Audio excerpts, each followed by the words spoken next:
நண்பர்களே, இப்போ நம்ம எங்கே வந்துட்டுன்னு பார்த்தீங்கன்னா மேல்மருவத்தில் இருக்கிற 99 KM காஃபி அப்படின்னு சொல்லிட்டு ஒரு கடை இருக்குது. அங்கே வந்துருக்கிறோம். இங்கே பின்னாடி பார்த்தீங்களா கண்டெய்னர்லேயே ஒரு புக் ஷாப் வச்சுருக்காங்க. ஸோ இங்கே எதுக்கு வந்துருக்குன்னு கேட்டிங்கன்னா, ரீசெண்டாக இந்த இன்ஸ்டாகிராம் ட்ரெண்டிங்காக அந்த ரீல்ஸ் பார்த்துருப்பீங்க. ஏர் இந்தியாவோட ஃப்ளைட்டை வந்து ஒரு ரோட்டில் நிப்பாட்டி வச்சுருக்க மாதிரி ஒரு ரீல்ஸ் பார்த்துருப்பீங்க. ஸோ அந்த ஃப்ளைட்டை தான் நம்ம கவர் பண்ண வந்திருக்கிறோம்.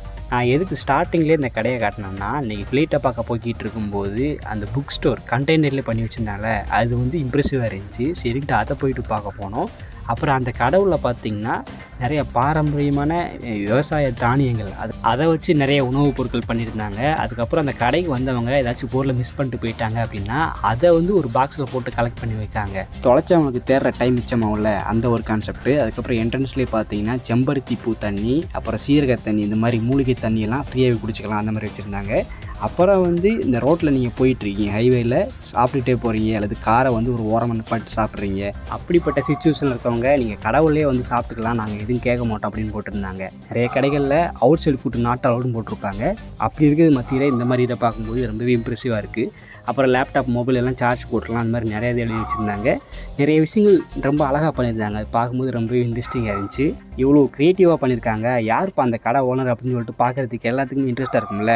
அதனாலேயே அவரை பற்றி ஒரு தனியாக ஒரு ஃப்ளெக்ஸ் போர்டு வச்சுருந்தாங்க. இதை ரீட் பண்ணி பார்த்தாலே அவர் பண்ண சாதனைகள் எல்லாமே தெரியும். ஸோ உண்மையிலேயே வேறு லெவலில் இருந்துச்சு. இவரோட அடுத்த ப்ராஜெக்ட்டு தான் இந்த ஃப்ளைட்டில் வந்து ரெஸ்டாரண்ட் க்ரியேட் பண்ணுறது. ஸோ அதுக்காக தான் அந்த ஃப்ளைட்டை வாங்கிட்டு வந்து ஒரு ஓரமாக நிறுத்தி வச்சுருந்தாங்க. ஸோ அதை வந்து ரோட்டில் போகிறவங்க யாரோ வீடியோ எடுத்து சோஷியல் மீடியாவில் போட்டு அது வேறு மாதிரி போய் இப்போ நிறைய பேர் இந்த ஃப்ளைட்டை பார்க்க வராங்க. சும்மா இருக்க மாட்டாமல் அதை தான் நோண்டிகிட்டு இருக்காங்க.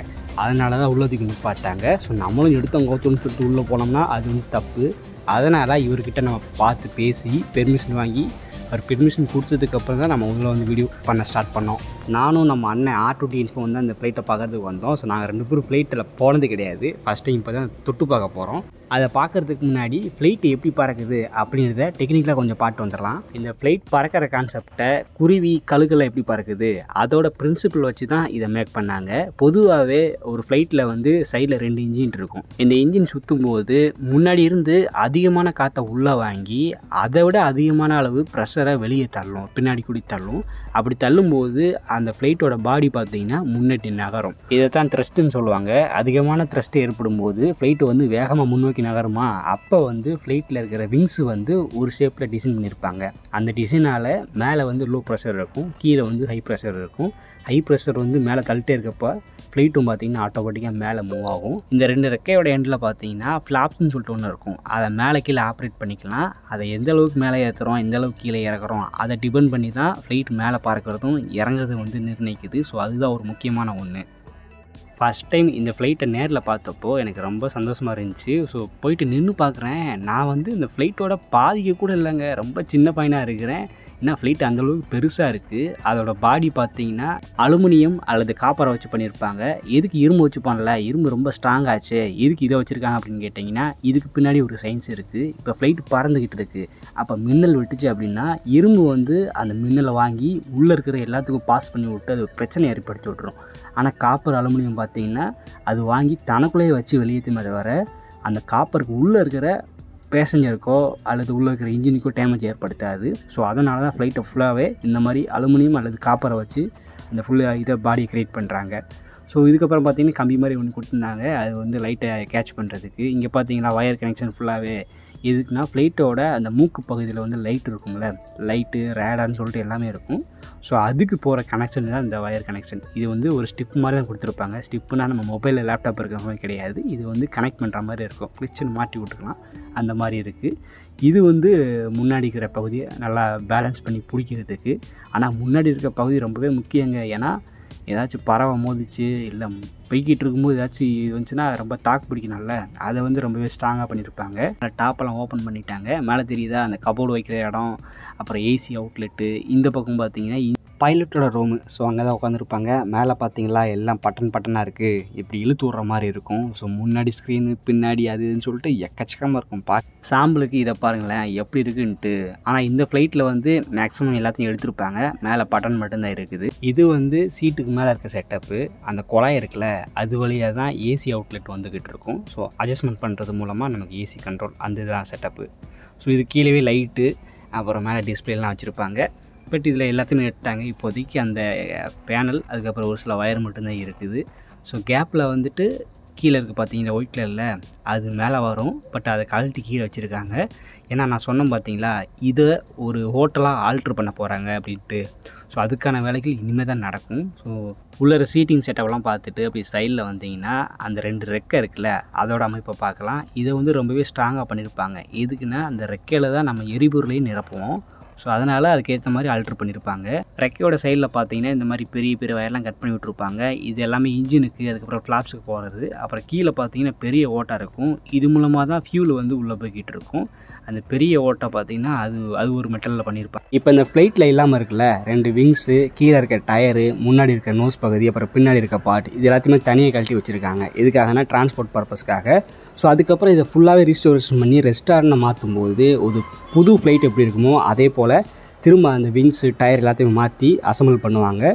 அப்புறம் சைடில் பார்த்தீங்களா அந்த ஃப்ளைட்டு லோக்கோ பைலட்டு ஏறுறதுக்கான ஸ்பேஸ்லாம் இருந்துச்சு. அடுத்த விங்ஸை தாண்டி கொஞ்சம் உள்ளே போனோம்னா ஒரு சின்ன ஓட்டை கொடுத்துருந்தாங்க. அதுக்குள்ளே பார்த்தீங்கன்னா எல்லாமே அந்த அலுமினியம் பைப்பாக இருக்குங்க. இங்கே பாருங்கள், கேஸ் சிலிண்ட்ரு, அப்புறம் பெரிய பெரிய ஓட்டையாக இருந்துச்சு. மேலே பேசஞ்சர் உட்காந்துட்டு இருக்கும்போது அதுக்கு அடியில் எப்படி கன்ஸ்ட்ரக்ட் பண்ணியிருக்காங்க பாருங்கள். ஒரு பில்டிங் கட்டும்போது எப்படி உள்ள கம்பி கம்பியாக வச்சுருப்பாங்க அதே போல் இருக்குது. இவ்வளோ வெயிட்டையும் தூக்கிட்டு பறக்கு அப்படின்னா அந்த இன்ஜினோட பவரை பாருங்கள் எந்த அளவுக்கு இருக்குன்ட்டு. அப்புறம் இங்கே பார்த்தீங்கன்னா கேபின் மாதிரி இருக்குங்க. உள்ளே எல்லாமே கபோர்டாக இருக்குது. இது வந்து அந்த பேசஞ்சர் சீட் இருக்குல்ல, அதோட எண்டில் இருக்குது. பின்னாடி வால் பகுதி இருக்கும் பார்த்தீங்களா, அது பக்கத்தில் இருந்துச்சு. இந்த வால் பகுதியில் பாருங்களேன், கேப்பு பெரிய கேப் இருக்குது. ஸோ வால் பகுதி வந்து அந்த பக்கம் பிஞ்சு போய் கிடக்கு.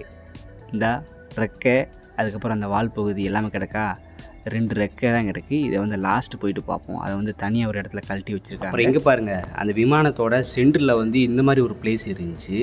உள்ளே போயிட்டு பார்க்குறேன், ஃபுல்லாகவே ஒரே கனெக்ஷனாக இருக்குங்க. பாருங்கள், சிலிண்ட்ரு அதுக்கப்புறம் இந்த மாதிரி எக்கச்சக்கமான கனெக்ஷன்ஸ் இருந்துச்சு. உண்மையிலேயே இந்த ஏரோநாட்டிக்கல் இன்ஜினியர்ஸ்லாம் பெர்ஃபெக்ட்டுங்க. நான் ஒரு சில இன்ஜினியர்ஸோட வீடியோ பார்த்துருக்கேன். அவங்களாம் இந்த மாதிரி தான் ஃப்ளைட் உள்ளே போயிட்டு ஒர்க் பண்ணுவாங்க. ஸோ அந்தந்த கனெக்ஷன் எப்படி போகணும், என்னென்ன அந்த ப்ரெஷர் எல்லாம் மெயின்டைன் பண்ணணும்னு சொல்லிட்டு பக்காவாக பண்ணிகிட்டு இருப்பாங்க. நான் உள்ளே போனதுக்கு எனக்கு பயமாக இருக்குது, என்னடா இருட்டாக இருக்குது அப்படி இப்படின்னு சொல்லிட்டு.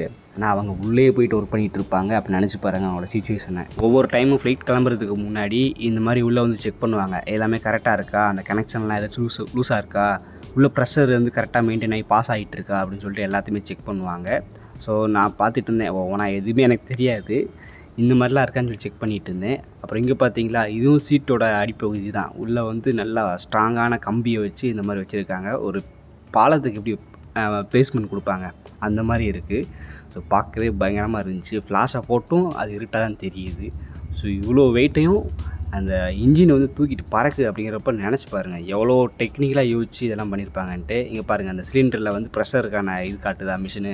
நம்ம ஃபுல்லாகவே எலக்ட்ரானிக்ஸ் கண்டென்ட்டு. ஆனால் உள்ளே போனவொன்னே ஒன்றுமே புரியலை. சுற்றி முற்றி பார்த்துட்டு ஒரு எக்ஸ்பீரியன்ஸ் மட்டும் கெயின் பண்ணிட்டு வெளியே வந்துட்டேன். பார்த்தீங்களா எந்த ஓட்டைகள் வந்து வெளியே வந்திருக்கேன்ட்டு. ஸோ ஃப்ளைட்டு வந்து நான் ஃப்ளைட்டில் ஒரு சின்ன பகுதியாக தான் இருக்கிறேன். அவ்வளோ தண்டி இருக்குது இந்த ஃப்ளைட்டு. ஓவரால் ஃப்ளைட்டு தாங்க. இது வந்து இன்டர்நேஷ்னல் ஃப்ளைட்டா இல்லை டொமஸ்டிக் ஃப்ளைட்டான்னு தெரியல. பட் நமக்கு ஒரு ஆசை நிறைவேறிடுச்சு. ஃப்ளைட்டாக பார்க்கணும்னு நினச்சோம். ஸோ டிக்கெட்டே எடுக்காமல் உள்ளே போயிட்டு எல்லாம் பார்த்துட்டு வந்தாச்சு. ஸோ அதுக்கப்புறம் இதோட விங்ஸு அதுக்கப்புறம் பேக் சீட் போட்டிருந்தாங்களே, நம்ம அதை போயிட்டு பார்க்கலாம். எதுக்கு இந்த விங்ஸ் எல்லாம் கழட்டி தனியாக போட்டிருக்காங்கன்னு கேட்டிங்கன்னா, இந்த சரௌண்டிங் காம்பவுண்டுக்குள்ளே கொண்டு வந்திருக்காங்க ஃப்ளைட்டை. ஸோ அப்போ கொண்டு வரும்போது அந்த விங்ஸ் வந்து செவத்தை தட்டும். அதனால தான் விங்ஸ் மட்டும் தனியாக கழட்டி ஓரமாக போட்டிருக்காங்க. இவங்க திரும்ப இந்த ஃப்ளைட்டை வந்து ரெஸ்டாரண்டாக மாற்றும் போது இந்த விங்ஸு அதுக்கப்புறம் பேக் சைடு பாட்டெல்லாம் மாட்டிடுவாங்க ஃப்ளைட்டில். ஸோ மாட்டி புதுசாக அசம்பிள் பண்ணிடுவாங்க. ஸோ இப்போதைக்கு நம்ம அந்த பார்ட்ஸை மட்டும் தான் பார்த்துக்கிட்டு இருக்கோம். விங்ஸே பார்த்திங்கன்னா ரொம்ப பெருசாக இருக்குங்க. நான் நினச்சேன் சரி நம்ம ஹைட்டுக்கு தான் இருக்கும் அப்படின்னு நினச்சேன். ஆனால் அதை பார்த்தா பயங்கரமாக நீளமாக கொடுத்துருக்காங்க. உள்ளுக்குள்ளே அந்த காற்றை கிழிச்சிட்டு போகிற அளவுக்கு அந்த ஷார்ப்பாக கொடுத்துருந்தாங்க. அது மட்டும் இல்லாமல் நான் முன்னாடி மூக்கு பகுதி சொன்னேன் பார்த்தீங்களா, அதோட முக்கியமான வேலையும் ஃப்ளைட் பறந்துட்டு இருக்கும்போது எதிரே வர்ற காற்றை வந்து கிழிக்கணும். லைக் இப்போ வானத்தில் வந்து ஒரு 4-5 பறவைகள் பறந்துட்டுருக்குன்னு வச்சுக்கோங்களேன். அது அப்படி தான், ஒரு பறவை மட்டும் முன்னாடி இருக்கும். அதுக்கப்புறம் இந்த பக்கம் 2 பறவை, இந்த பக்கம் 3 பறவை 4 பறவை அப்படின்னு சொல்லிட்டு இருக்கும். முன்னாடி போகிற பறவை வந்து அதோட அழகை வச்சு எதிர வர்ற அந்த காற்றோட ப்ரெஷரை வந்து கிழிச்சு விடும். அதனால் மற்ற பறவைகளுக்கு வந்துட்டு ப்ரெஷர் கொஞ்சம் கம்மியாக இருக்கும். ஸோ அதே போல் தான் இதுக்கேற்ற மாதிரி தான் அந்த ஃப்ளைட்டோட மூக்கு பகுதியை வந்து டிசைன் பண்ணியிருப்பாங்க. ஸோ இந்த ஃப்ளைட் வந்து மூக்கு பகுதி இல்லை, அதை தனியாக கழட்டி வேற எங்கேயும் வச்சுருப்பாங்கன்னு நினைக்கிறேன். இப்போதைக்கு அந்த கான்செப்ட் மட்டும் சொல்லிகிட்டு இருக்கேன். அப்புறம் இதுதாங்க அந்த ஃப்ளைட் விங்ஸோட ஃப்ளாப்ஸு. ஸோ இதுதான் வந்து மேலே கீழே ஆப்ரேட் பண்ணுவாங்க. இதை என்னால் அசைச்சு கூட பார்க்க முடியல. ஸோ அந்தளவுக்கு ரொம்ப ஸ்ட்ராங்காக இருக்குது. மொத்தமே இவ்வளோ தான் விங்ஸு இந்த சென்டரில் ப்ளேஸ் பண்ணுவாங்க. இதோட எரிபொருள் வந்துட்டு விங்ஸ்லேயும் இருக்கும், ப்ளஸ் கீழே அந்த ஃப்ளைட் நான் உள்ளே போனேன் பார்த்தீங்களா, அந்த இடத்துல ஒன்று வச்சுருப்பாங்க ஃப்ளைட்டில் வந்து ஃபியூல் இது பண்ணுறதுக்கு. ஸோ அவ்வளோதான், இன்றைக்கி நம்ம இந்த ஃப்ளைட்டை விசிட் பண்ண தான் வந்தோம். இதை வந்து 99 காஃபி அவங்க வந்துட்டு ரிஸ்டோரேஷன் பண்ணி இதை வந்து ஒரு ஹோட்டலாக ஆல்ட்ரு பண்ணுவாங்க. அப்போ பார்க்குறதுக்கு புது ஃப்ளைட் மாதிரி பக்காவாக இருக்கும். இந்த கண்டிஷனில் இருக்க அந்த ஃப்ளைட்டை அவங்க ரீஸ்டோரேஷன் பண்ணி ரெஸ்டாரண்ட்டாக மாற்றினதுக்கப்புறம் அவங்க நமக்கு விசிட் பண்ணுறதுக்கு ஒரு சான்ஸ் கொடுத்தாங்க அப்படின்னா கண்டிப்பாக நான் அதையும் வீடியோவில் கவர் பண்ணுறேன். ஸோ பார்க்கலாம் ஃபியூச்சரில் என்னென்னு. ஸோ அது வரைக்கும் தேங்க்ஸ் ஃபார் வாட்சிங். இந்த ஃப்ளைட்டை விசிட் பண்ணுறதுக்கு நமக்கு பெர்மிஷன் கொடுத்த அந்த கடையோட ஓனர், அவங்களுக்கு ரொம்பவே நன்றி.